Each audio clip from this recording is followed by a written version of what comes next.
Você sabe o que é diplomacia e como ela pode impactar os negócios hoje? Quer saber mais informações? Quer prosperar na área da diplomacia corporativa? Então fica ligado nesse vídeo que você vai aprender muito mais.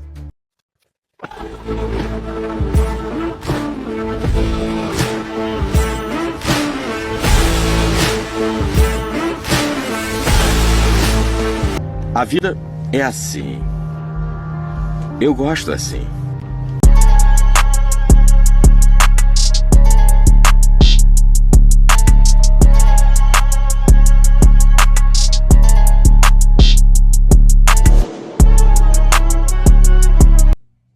Olá, tudo bem? Quem vos fala é Paulo Henrique.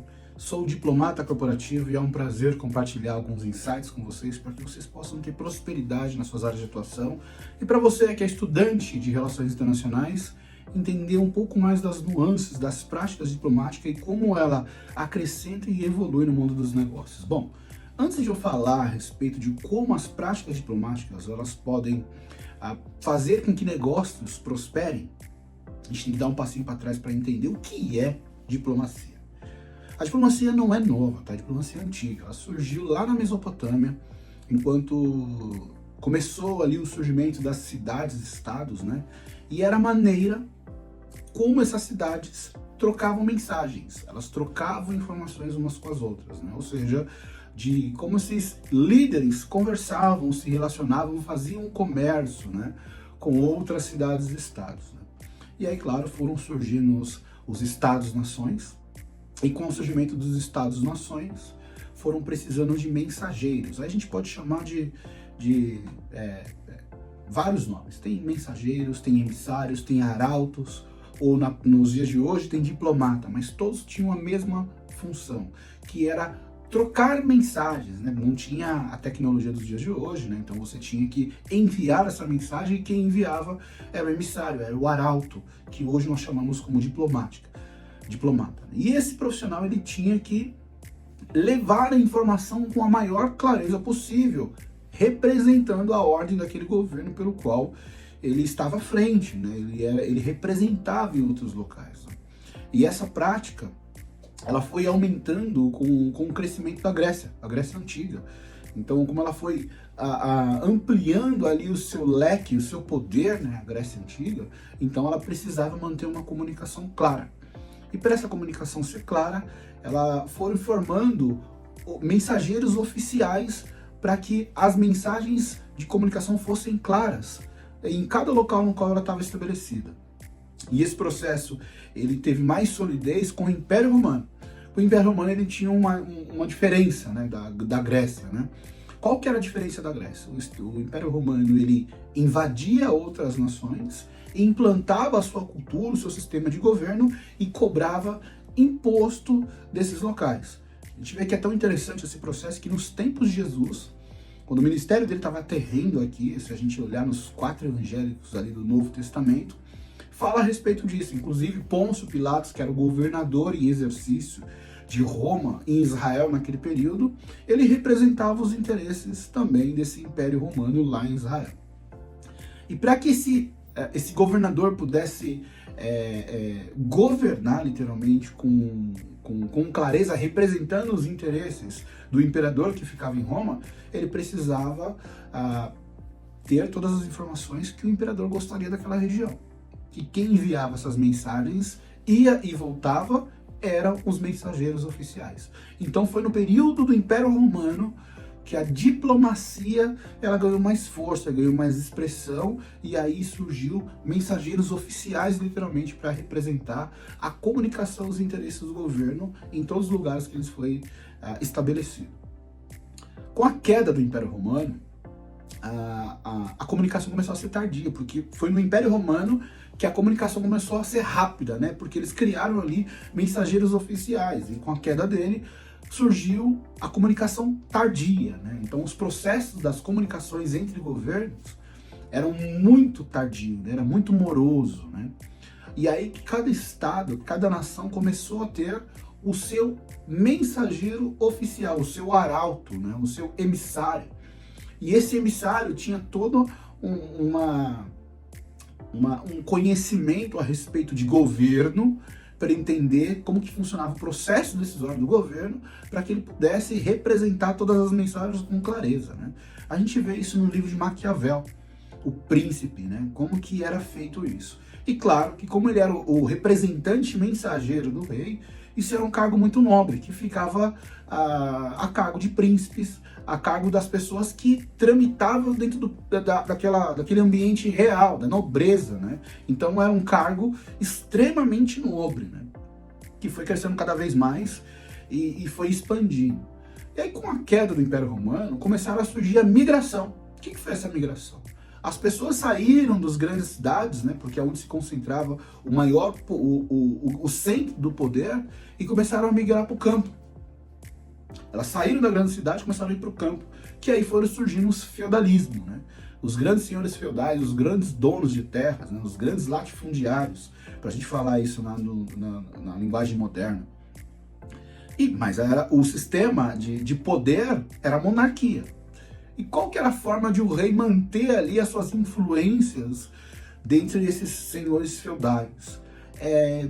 Dando a esses senhores feudais proteção militar em troca de representação de interesses. E aí começou a surgir, inclusive, o que nós chamamos hoje das relações institucionais e governamentais. Porque foram surgindo acordos ali, e os grandes senhores feudais também perceberam que eles conseguiam, em conjunto, influenciar o processo decisório do rei. E isso nada mais é do que a prática de Helgov, de relações institucionais e governamentais, que a gente vê hoje, ou lobby, né, que é a linguagem mais popular falada, né, no âmbito internacional. Para quem não sabe a diferença de relações institucionais e governamentais e lobby, o lobby ele surgiu por quê? Porque o processo decisório, os atores dos legislativos, deputados, né, os profissionais que representavam os interesses, eles se reuniam com os deputados, né, com as pessoas que estão no poder, literalmente, dentro dos hotéis, no hall do hotel, no lobby do hotel. Então, por isso foram chamados de lobistas, né? São pessoas que frequentavam bastante lobby de hotéis para reunir com os atores que estão ali no poder para influenciar no processo decisório. Isso, nos Estados Unidos, a função lobista continua até os dias de hoje e é chamado desse jeito, mas aqui no Brasil, uma forma de desmistificar esse nome, foram alterados para o profissional de relações institucionais e governamentais, que nada mais é a mesma coisa que um diplomata fazia na antiga. A diferença é que esse Helgov, ele é um profissional do âmbito privado que vai ali representar os interesses dessa empresa no centro de poder, seja no âmbito legislativo como também no executivo. Então, essa é a prática diplomática do privado. Aliás, o diplomata corporativo ele tem duas ramificações para a gente entender nos dias de hoje. O diplomata corporativo ele pode atuar representando os interesses da empresa em outras nações, literalmente influenciando o mercado, as reações do mercado, os interesses do mercado, e ele também pode atuar como Helgov, que é representar os interesses daquela organização no processo decisório governamental, que pode ser no âmbito legislativo e como também no executivo. Então esse é o papel da diplomacia, uma das práticas de diplomacia corporativa, né? E aí com o fim do feudalismo, né, o processo decisório começou a ser centralizado, né? Então por quê?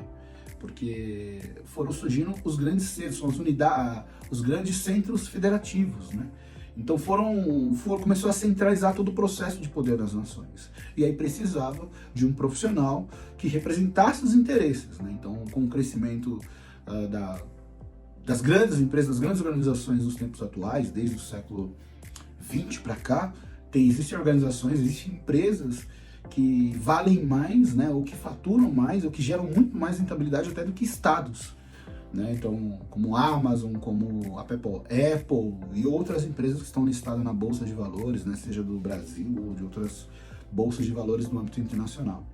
E você precisa influenciar o processo decisório ali no âmbito legislativo ou do executivo, e é o Helgov que faz esse processo. Mas o que é verdadeiramente a diplomacia, né? Dentro de todo esse contexto que eu dei?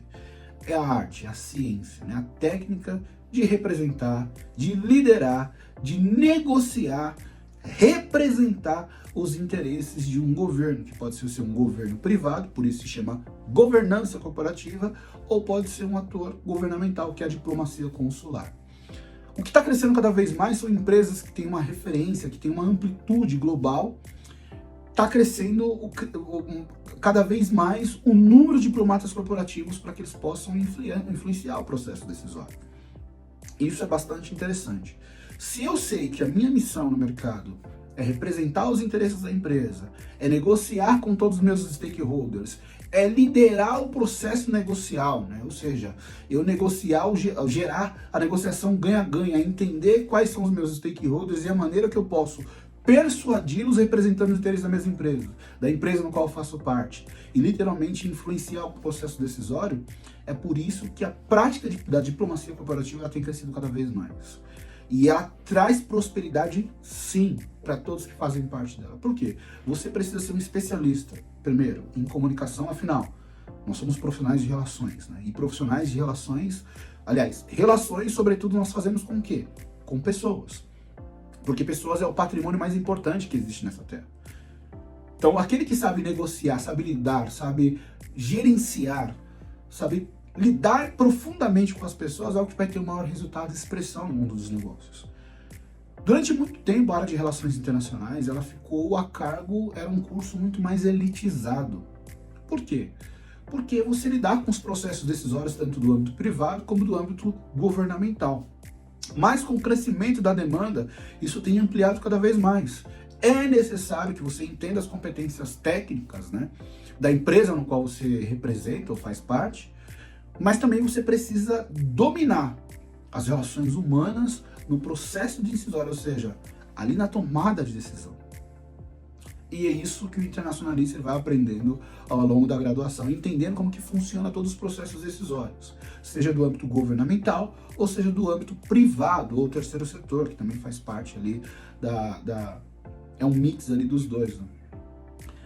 Mas é isso que funciona. Então, as práticas diplomáticas, uma vez que você domina, porque é uma prática de relacionamento humano, você tem 95% de sucesso no mercado privado. Por quê? Porque ao contrário das outras áreas que ficam subjugadas ao processo decisório, você, diplomata corporativo, você que quer aspirar essa carreira, você vai persuadir o processo decisório. Você vai lidar com o board das grandes organizações, com grandes stakeholders, com o processo decisório governamental, vai lidar diretamente com tomadores de decisão, tanto do âmbito legislativo como do âmbito executivo. Então, a tua visão de negócio, a visão holística desses dois âmbitos é muito maior do que outros profissionais. Por quê? Porque eles estão, obviamente, subjugados ao organograma das empresas. Ou seja, um exemplo. Um advogado, para ele se tornar um advogado sênior, ele tem que ser um advogado júnior, pleno, sênior dentro do mercado privado, ou então empreender. Já o diplomata corporativo, ele entra lidando diretamente com os principais stakeholders do mercado. Então ele tem que lidar justamente com todo o processo decisório. Então, a forma como nós crescemos em termos de conhecimento é muito maior. Obviamente, também a nossa capacidade de influenciar o processo decisório também cresce a maneira que a gente vai se colocando à disposição e aprendendo cada vez mais a respeito disso. Então, se na prática, lá antiga, já ficava a cargo dos nobres, hoje em dia continua. Mas com a crescente demanda de profissionais nessa área, cada vez mais vai precisar. E aqueles que chegam primeiro, como diz o velho ditado, bebe água limpa. Então você é internacionalista que deseja atuar com diplomacia corporativa, eu super recomendo. Eu sou diplomata corporativo e é fantástico. Eu sou apaixonado por aquilo que eu faço. Espero ter contribuído com as informações e nos vemos no pódio, porque lá é o lugar dos vencedores. Um grande e forte abraço. Tchau, tchau.